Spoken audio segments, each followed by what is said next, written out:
สหัสสะเพหิยาติ เวทีประธานสงฆ์และพระเถระ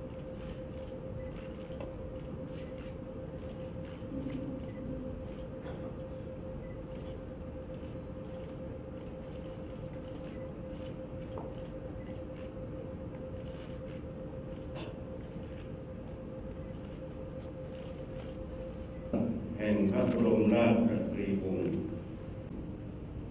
พร้อมกันนั้นปลูกฝังความมั่นคงให้แก่เสวยสิริราชสมบัติแก้ความยากจนและ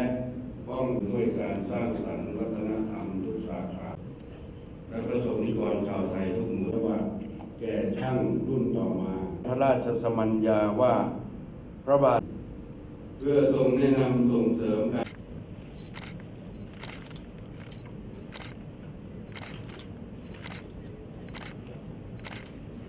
นูน